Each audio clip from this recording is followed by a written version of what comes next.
Choir માટે ઈશ્વરનો આભાર. Merry Christmas, merry Christmas, merry Christmas. અને સાચે જ આનંદી પર્વ નાતાલના આજના દિવસની ભેટ આપી, ડિસેમ્બર માસની ભેટ આપી, અને આજથી આ માસની શરૂઆતના પહેલા દિવસથી નાતાલ પર્વ આપણે વિવિધ રીતે ઉજવવાના છે. સમગ્ર વિશ્વ પણ વિવિધ રીતે એમાં ઉજવણી કરશે અને આ માસ બહુ ઝડપથી પૂરો થશે. એક નવા વર્ષનો આશીર્વાદ આપણે પ્રાપ્ત કરવા જઈ રહ્યા છે. પ્રભુના નામને ધન્યવાદ આપીએ, પ્રભુની સ્તુતિ કરીએ છીએ. અને આખા માસ દરમિયાન ઈશ્વર એના વચનો દ્વારા આપણી સાથે વ્યવહાર કરશે. અને વિશેષ કરીને ખ્રિસ્ત જન્મ જયંતિ સંબંધીના જે વચનો છે એ વચનો આપણને યાદ કરાવશે કે અમારા પ્રભુ અમારા માટે સ્વર્ગથી આ ધરતી પર આવ્યા, બાળક બન્યા અને પોતાનું પવિત્ર બલિદાન પણ એમણે આપી દીધું. ત્રીજા દિવસે સજીવન થયા અને તેઓ ફરી આવી રહ્યા છે. અને આ ધન્ય મોટી આશા મંડળીને આપવામાં આવી છે. આ આનંદિત દિવસોની ભેટને માટે પ્રભુનો આભાર માનીએ છીએ. યશાયા 9:1-7, ગલાતી 4:1-7 અને યોહાન 1:1-18 વચનો આપણે વાંચ્યા. એ વચનોમાંથી કેટલીક જે બાબતો છે આજે સવારે આપણે જોવાના છે. અંધકારમાં ચાલનાર લોકે મહાન પ્રકાશ જોયો છે. યશાયા 9:2. અને સાચી જ વાત, એક દિવસ હું અને તમે આપણા પિતૃઓ અંધકારમાં હતા અને પ્રકાશ મને ને તમને આપણા જીવનમાં પ્રાપ્ત થયો. અને માટે આપણે ખ્રિસ્તના બન્યા. અને માટે પાઉલ એમ કહે છે, અગાઉ આપણે બાળક હતા અને જગતની જે ભ્રમણા છે એમાં જીવતા હતા. આપણે સાચા નાગરિક અથવા વારસદાર નહોતા, પણ ખ્રિસ્તમાં આવ્યા છે. અને માટે ગલાતી 4:4 એમ કહે છે, પણ સમય પૂરો થયો ત્યારે દેવે સ્ત્રીથી જન્મેલો અને નિયમને આધીન એવો પોતાનો પુત્ર જગતમાં મોકલ્યો. અને પુત્રને માટે પ્રભુનો આભાર માનીએ છીએ. ખ્રિસ્ત જન્મ જયંતિ નાતાલના દિવસોની ભેટને માટે આપણે પ્રભુની સ્તુતિ કરીએ છીએ. જો સુવાર્તા તરફ આપણે દૃષ્ટિ કરીએ છીએ ત્યારે માથીની સુવાર્તા પ્રભુ શ્રી ખ્રિસ્તની જે વંશાવળી છે એની વાત કરે છે અને ત્યાંથી શરૂ કરવામાં આવે છે. એ જુદી જુદી 14 પેઢીઓનું વર્ણન કરવામાં આવ્યું છે. લગભગ 42 પેઢી ત્યાં મૂકવામાં આવી છે. ત્યાંથી આવીએ માર્કની સુવાર્તા, એ પ્રભુ શ્રી ખ્રિસ્તના જન્મની વાત કરતા નથી, પરંતુ સીધા જ પ્રભુ શ્રી ખ્રિસ્તનું શું કહે બાપ્તિસ્માની સેવાની વાત કરે છે. લૂકની સુવાર્તા તરફ આપણે આવીએ છીએ ત્યારે ત્યાં એ રાજાની વાત કરવા છે કે હેરોદની કારકિર્દીમાં લૂક 1:5 ત્યાંથી તમે જોઈ શકો છો. જે ઐતિહાસિક જે રાજા હતો એની નોંધ કરવામાં આવે છે અને ત્યાંથી એની શરૂઆત આપણે જોઈએ છીએ.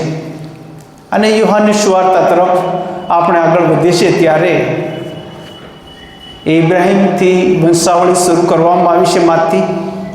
ત્યાંથી નહીં, પરંતુ યોહાન સુવાર્તિક એ તો છેક પ્રભુ શ્રી ખ્રિસ્ત એ જગતનું સર્જન થયું, સૃષ્ટિનું સર્જન થયું ત્યાંથી તેને પહેલે પારથી ઈશ્વર છે અને રહેવાના છે એની વાત કરે છે. એટલે કે ઈશ્વર આદિ છે, ઈશ્વર અનાદિ છે, ઈશ્વર શરૂઆત છે અને ઈશ્વર અંત પણ છે એની વાત યોહાન સુવાર્તિક કરે છે.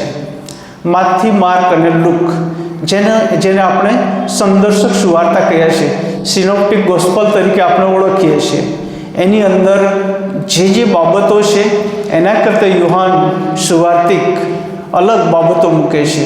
ઘણી બધી મોટાભાગની જે બાબતો છે જીવનને સ્પર્શતી બાબતો મૂકે છે. વારંવાર આ પુસ્તકની અંદર લગભગ 34 વખત જીવન શબ્દ મૂકવામાં આવ્યો છે. અને માટે આ પૃથ્વી પર દરેકનું જે જીવન છે ખૂબ જ અગત્યનું છે.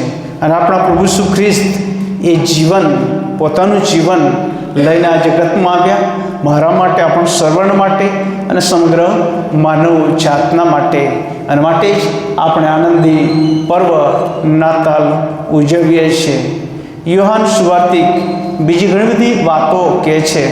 અને ખાસ કરીને હું છુંના જે 7 દાવા છે માંથી 6:35થી લઈને યોહાન 6:35થી લઈને યોહાન 15:1 સુધીના જે 7 દાવા રજૂ કરવામાં આવ્યા છે, એમાં પહેલો દાવો એમ કહે છે કે હું જીવનની રોટલી છું, 6:35. અને ત્યાર પછી 5મો અને 6ઠ્ઠો દાવો, એમાં પણ જીવન શબ્દ આપણને જોવા મળે છે. એટલે કે 7 દાવામાં 3 દાવામાં પ્રભુ ઈસુ ખ્રિસ્ત જીવન શબ્દ મૂકે છે કે જીવનની રોટલી હું છું. પછી કહે છે કે પુનરુત્થાન તથા જીવન હું છું, 11:25. અને 14 અને 6માં કહે છે માર્ગ તથા સત્ય તથા જીવન હું છું. એટલે કે જીવન સંબંધીની જે મહત્ત્વની બાબતો છે એના તરફ પ્રભુ ઈસુ ખ્રિસ્ત તમારું મારું ધ્યાન દોરે છે. અને એ જીવન આપવાને માટે પ્રભુ ઈસુ ખ્રિસ્ત આ જગતમાં આવ્યા છે. એના માટે આપણે કેટલીક બાબતો જોવાના છે. યોહાન 1:1-18, જેને આપણે કહી શકીએ કે યોહાનની સુવાર્તાની પ્રસ્તાવના જોવા મળે છે, ઇન્ટ્રોડક્શન આપણે ત્યાં જોઈ શકીએ છીએ. હવે આપણને કદાચ પ્રશ્ન થાય અને ઘણા બધા અભ્યાસોને પાસે જવાબ હશે જ, આ યોહાન તે કોણ? આ જે યોહાન તે પ્રેરિત યોહાન છે કે જેણે યોહાનની સુવાર્તા લખી. આ જ યોહાનની સુવાર્તાનો લેખક જેણે 3 પત્રો લખ્યા: યોહાનનો પહેલો પત્ર, યોહાનનો બીજો પત્ર, યોહાનનો ત્રીજો પત્ર. અને તેના જીવનના અંત ભાગમાં એને દેશ નિકાલ કરવામાં આવ્યો અને પાત્મસના બેટ પર તે રહ્યો હતો, જ્યાં આપણા પ્રભુ ઈસુ ખ્રિસ્તે તેને પ્રકટીકરણ આપ્યું. અને એ નોંધ એણે કરી, જેને આપણે પ્રકટીકરણ તરીકે, છેલ્લા પુસ્તક તરીકે જોઈએ છીએ. જો આમ આપણે વિચારીએ ત્યારે યોહાન ની સુવાર્તાની અંદર 21 અધ્યાય જોવા મળે છે.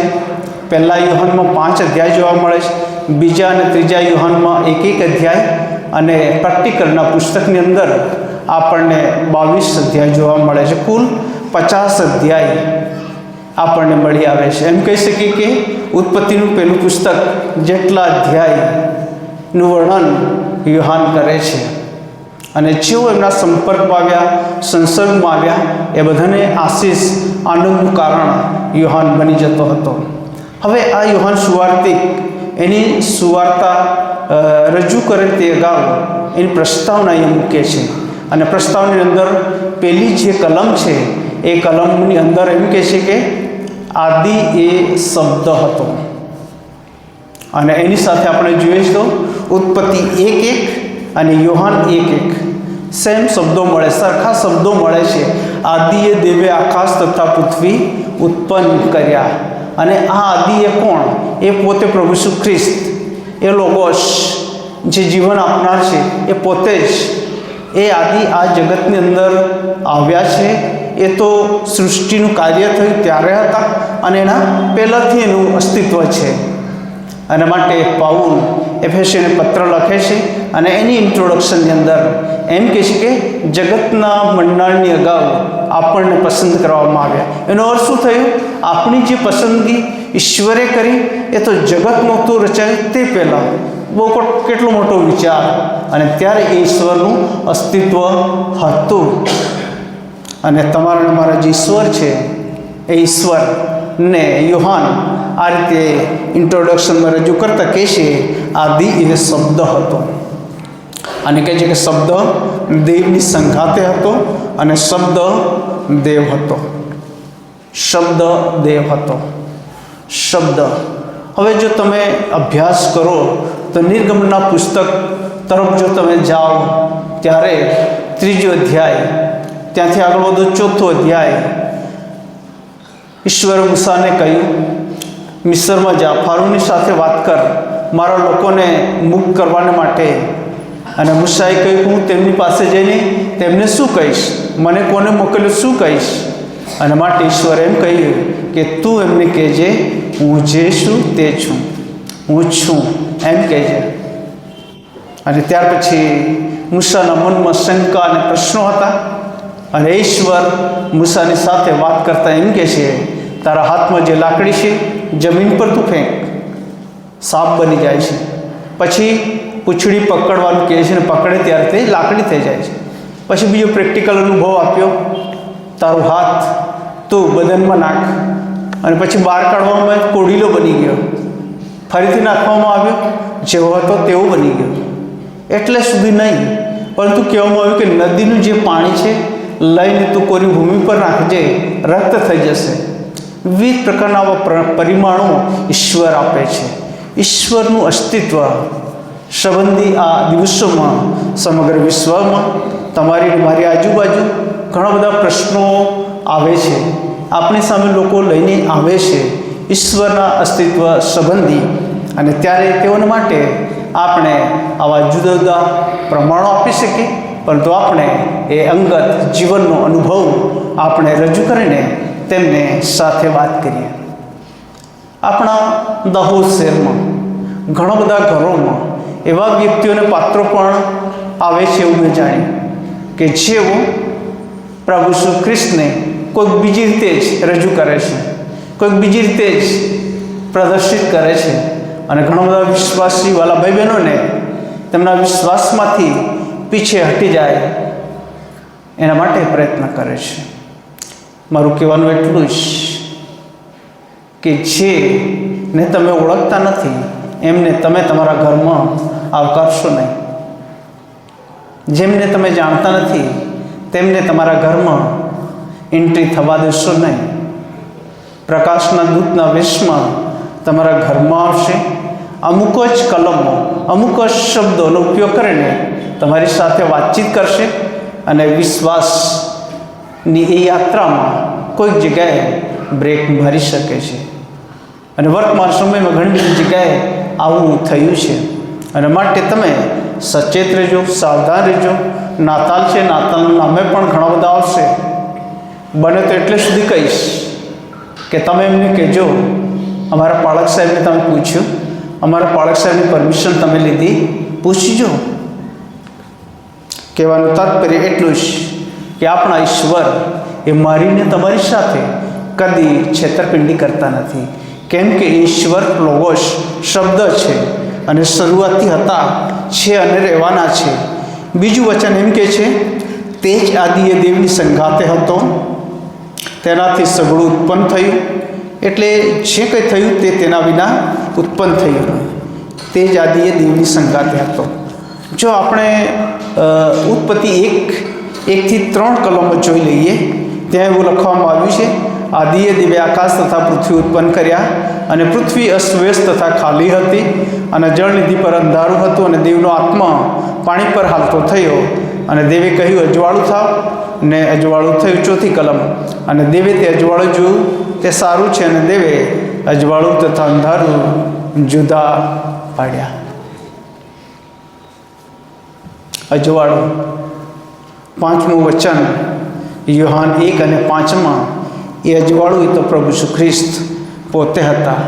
સૃષ્ટિના સૃજન કાર્યની અંદર જે અંધકાર હતો એ અંધકારને કેવી રીતે દૂર કરવો, અને અંધકારને બાજુ પર કર્યો, પ્રકાશ ફેલાવવામાં આવ્યો, અંધારું અને અજવાળું જુદા કરવામાં આવ્યા.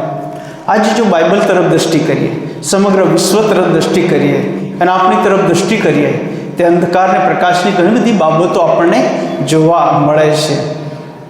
જો ઈસ્રાયેલ પ્રજા સંબંધી આપણે વિચાર કરીએ ત્યારે મિસ્રમાંથી નીકળ્યા ત્યારે ઈશ્વર પોતે દિવસે અને રાત્રે તેમના દોરનાર બન્યા, અગ્નિસ્તંભ અને મેઘસ્તંભ બની રહ્યા અને પોતાના લોકોની સાથે રહ્યા. જો આપણે એટલે સુધી આવીએ કે એલિયા જે પ્રબોધક હતો, એણે જે પ્રાર્થના કરી અને બાલના પ્રબોધક સામે જે પડકાર ફેંક્યો, એમાં અગ્નિથી ઉત્તર આપતા ઈશ્વરની વાત આપણે જોઈએ છીએ. એટલે સુધી નવા કરાર તરફ આપણે આવીએ છીએ. પ્રેરિતોના કૃત્યો 9 તરફ પાઉલ પ્રેરિત કે જેને આકાશમાંથી એકાએક પ્રકાશ આવ્યો અને દેવી દર્શન ઈશ્વરના કર્યા અને પ્રભુને માટે મહિમાનું કારણ બન્યો. તમારા અને મારા જીવનમાં આ નાતાલનું પર્વ પ્રકાશ લઈને આવ્યું છે. અને પ્રકાશ સંબંધી જ્યારે આપણે વિચાર કરીએ છીએ ત્યારે 4થી 5મી કલમ એમ કહે છે, તેનામાં જીવન હતું, તે જીવન માણસોનું અજવાળું હતું, તે અજવાળું અંધારામાં પ્રકાશે છે, પણ અંધારે તેને સ્વીકાર્યું નહીં. તે અજવાળું અંધારામાં પ્રકાશે છે, પણ અંધારાએ તેને સ્વીકાર્યું નહીં. આપણા દરેકના માટે આ નાતાલ એ આનંદિત છે, આશીર્વાદિત છે. ઘણી બધી તૈયારીઓ આપણે કરી છે અને આજથી પણ કરવાના છે. ઘણી બધી ઉજવણીઓ કરીશું, નાતાલ ફેરી ફરીશું, ઘણા બધા પ્રસંગો આવશે અને આનંદ આપણે કરીશું. પણ સાથે સાથે આપણે આ પર્વની અંદર સાવધાન રહીએ કે બધી જ ઉજવણીઓ કરતાં, બધી જ તૈયારીઓ કરતાં પ્રભુને પ્રભુના વચનથી, પ્રભુને પ્રભુના ઘરથી કોઈક રીતે આપણે અળગા ન થઈએ. કેમ કે આ પર્વોમાં જેટલા જ પ્રભુની પાસે, પ્રભુના ઘરની પાસે એકબીજાની સાથે જોડાયેલા રહીશું તો જ એ સાચો આનંદ, આશીર્વાદનો અનુભવ આપણે કરી શકીશું. આજે ઘણા બધા લોકો ખ્રિસ્તી ભાઈ બહેનો જેઓને આપણે કહીએ છીએ કે ચાલો ચર્ચમાં, તો શું કહેવામાં આવે? અરે હું તો થાકી ગયો. થાક તો બધાને લાગે. પછી એમ કે અમારે હું તો શોપિંગમાં ગયો, મોડી રાત્રે આવ્યો, ચર્ચમાં નહીં આવાશે, ગાઈડ ટોળીમાં નહીં આવાશે. બધા જ કારણો હશે આપણી પાસે અને બધી જ બાબતો છે, પરંતુ એની પહેલે પાર આપણે જવાનું છે. ઈશ્વર આપણને સામર્થ્ય આપશે. કેમ કે આ પર્વ એ પ્રકાશનું પર્વ, અજવાળાનું પર્વ છે અને અજવાળું આપણી પાસે આવ્યું છે અને અંધારામાં પ્રકાશે છે. 6મું વચન એમ કહે છે, દેવે મોકલેલો એક માણસ આવ્યો, તેનું નામ યોહાન હતું. પ્રભુ ઈસુ ખ્રિસ્ત અગાઉ યોહાન આવ્યો કે જે પ્રભુ ઈસુ ખ્રિસ્તને પ્રગટ કરી રહ્યો હતો અને તે એની સાહિદીમાં જે વાતો કહે છે, 7મું વચન, તે સાહિદીને સારું આવ્યો કે અજવાળા વિશે તે સાહિદી આપે, એ માટે કે સર્વ તેનાથી વિશ્વાસ કરે. તે તો તે અજવાળું ન હતો, પણ તે અજવાળા વિશે સાહિદી આપવાને આવ્યો હતો. ખરું અજવાળું તે હતું કે જગતમાં આવીને હરેક માણસને પ્રકાશ આપે છે. તમે ને હું એ પ્રકાશનો અનુભવ કર્યો, એ અજવાળાનો અનુભવ કર્યો. એ અજવાળું આપણા સુધી સીમિત ન રાખીએ. નાતાલ પર્વના દિવસોમાં એ પ્રકાશ, એ નાતાલની વાત અન્ય વિશ્વાસના લોકો સુધી આપણે લઈ જઈએ. ઘણા બધા બિન ખ્રિસ્તી મિત્રો અને ભાઈ બહેનો નાતાલ આવે છે ત્યારે ટ્રિપલ ડીની વાત કરે છે, ટ્રિપલ ડીની વાત કરે છે અને આપણને કહે છે, હા, ખ્રિસ્તી નાતાલ એટલે ડિનર, ડ્રિંક્સ અને ડાન્સ. એટલે સુધી સીમિત એમની દ્રષ્ટિ હોય છે, પણ એ દ્રષ્ટિને પહેલે પાર આપણે એમને લઈ જવાના છે.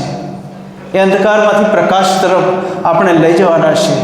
ના, આ પર્વ ટ્રિપલ ડીનું નથી, ટ્રિપલ ડીનું નથી, પરંતુ આ પર્વ એ તો અજવાળાનું છે, પ્રકાશનું છે અને પ્રભુ ઈસુ ખ્રિસ્ત પોતે પ્રકાશ છે.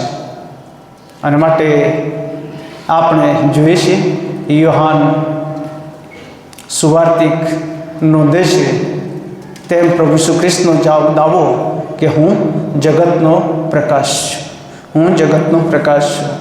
અને માટે પાળ પરના ભાષણની અંદર પ્રભુ ઈસુ ખ્રિસ્ત પોતાના લોકોને માટે આહ્વાન આપતા કહે છે 5 અને 16માં, તમે જગતનું અજવાળું છો. હું જગતનું અજવાળું છું, તમે જગતનું અજવાળું છો. આવું કોણ કહી શકે? જે ઈશ્વર પોતે પ્રકાશિત છે એ ઈશ્વરના લોકોને માટે ઈશ્વર કહી શકે છે, હું અજવાળું છું, તમે અજવાળું છો. અને માટે આ પર્વમાં ઘણા બધા લોકોને માટે ટ્રિપલ ડી નહીં, પણ આપણે ખરા અજવાળાનું કારણ બનીએ ને અજવાળા પાસે દોરી લાવીએ. વચન એમ કહે છે, 11મું વચન, 10મું વચન, તે જગતમાં હતો અને જગત તેનાથી ઉત્પન્ન થયું હતું, તો પણ જગતે તેને ઓળખ્યો નહીં. એ સુવાર્તાની વાત આવે જ છે. એ વાત કહી દઈશ. 11-12 વચન. તે પોતાની પાસે આવ્યો પણ પોતાના લોકોએ તેનો અંગીકાર કર્યો નહીં. આ જગતની અંદર પ્રભુ ઈસુ ખ્રિસ્ત આવ્યા ત્યારે ઘણા બધા લોકોએ પ્રભુ ઈસુ ખ્રિસ્તનો આવકાર કર્યો નહીં. એ અશુદ્ધ આત્મામાંથી બંધનમાં સારો થયેલો વ્યક્તિ, એ ભૂંડો ચલાવનારા, એ ભૂંડો કરાડા પરથી ધસી પડ્યા અને 2000 ભૂંડોનું ટોળું નાશ પામ્યું હતું. અને એના માલિકોએ શું કહ્યું? અરે તું અમારી સીમોમાંથી ચાલ્યો જા. એ શાસ્ત્રીઓને ફરીસીઓએ શું કહ્યું? શું તું દેવનો દીકરો હોય તો આમ કર. અને વગેરે વગેરે પ્રશ્નો અને પ્રશ્નાર્થ મૂકીને પ્રભુ ઈસુ ખ્રિસ્તને આવકાર્યું નહીં. ઇવન પોતાના જ કુટુંબના, પોતાના જ ભાઈઓ એ પણ પ્રભુ ઈસુ ખ્રિસ્ત પર વિશ્વાસ કર્યો નહોતો. અને માટે જ પોતાનાની પાસે આવ્યો પણ પોતાના લોકોએ તેનો અંગીકાર કર્યો નહીં. અને 12મું વચન એમ કહે છે, પણ જેટલાએ તેનો અંગીકાર કર્યો, એટલે કે જેટલા તેના નામ પર વિશ્વાસ કરશે તેટલાને તેણે દેવના છોકરા થવાનો અધિકાર આપ્યો. તમે ને હું એ પ્રભુ પર વિશ્વાસ કરીએ છીએ. એ અધિકાર ઈશ્વર આપણને આપ્યો છે દીકરા દીકરીઓ તરીકે. અને માટે તમે અને હું હવે વારસ છે. અને ગલાતી 4:1-7 વચનો વાંચ્યા એ પ્રમાણે હવે આપણે સાચા વારસ છે. એ અંધકારમાંથી હવે નીકળ્યા છે, કેમ કે દીકરો આપણને આપવામાં આવ્યો છે. અને તેની મારફતે એ અજવાળાના ભાગીદાર બન્યા, પ્રકાશિત બન્યા, વારસ બન્યા છે. આજે સવારે આ 12મું વચન આપણને આહ્વાન આપે છે. એમાં શું તમે છો? અગાઉનું જે વચન છે કે એમાં શું તમે છો, પણ આપણે વિશ્વાસ કરીએ અને કહીએ કે 12મા વચન પ્રમાણે હું છું, ઈશ્વરનો દીકરો અને દીકરી છું. અને 13મું વચન કે તેઓ લોહીથી નહીં, કે દેહની ઈચ્છાથી નહીં, કે માણસની ઈચ્છાથી નહીં, પણ દેવથી જન્મ પામ્યા. શબ્દ સદે થઈને આપણામાં વસ્યો અને બાપના એકાકી જે દીકરાના મહિમા જેવો તેનો મહિમા દીઠો, તે કૃપા તથા સત્યતાથી ભરપૂર હતો. શબ્દ સદેહ થયો. આ બહુ મોટી વાત છે. પ્રેરિતનું વિશ્વાસના, નિકૈયાનું વિશ્વાસનું આજે આપણે બોલ્યા. એ પ્રભુ ઈસુ ખ્રિસ્તને માટે એ વિશ્વાસની અંદર જુદી જુદી રીતે પ્રદર્શિત કરવામાં આવ્યા છે. આ જે શબ્દ છે, આ જે લોગો છે, એ તો સદેહ થયો, એટલે કે દેહ ધારણ થયું. ઘણા બધા આ જગતમાં લોકો પ્રભુ ઈસુ ખ્રિસ્તને અનેક ધર્મોની વિચારધારા સાથે મૂકી અને જોડે છે અને એમ કહે છે કે તે આ જગતમાં એ માનવ દેહ ધારણ કર્યો સ્વીકારે છે અને ત્યાર પછી જે વિચારધારાઓ છે એના સાથે સહમત થતા નથી. જગતની અંદર ઘણા બધા દેહ ધારણ કરવાની વાતો કરે, પરંતુ ઘણી બધી બાબતોનો નાશ કરવાની વાતો પણ આવે છે. પણ તમારે મારા પ્રભુ એ તો 100% દેવ 100% માનવી તરીકે આ જગતમાં આવ્યા હતા. મારી અને તમારી પાસે આજે વ્યવહાર કરે છે એ હૃદય મનો સાથે, અને એ જીવન એ પ્રભુ ઈસુ ખ્રિસ્તની મારફતે આપણને આપવામાં આવ્યું છે.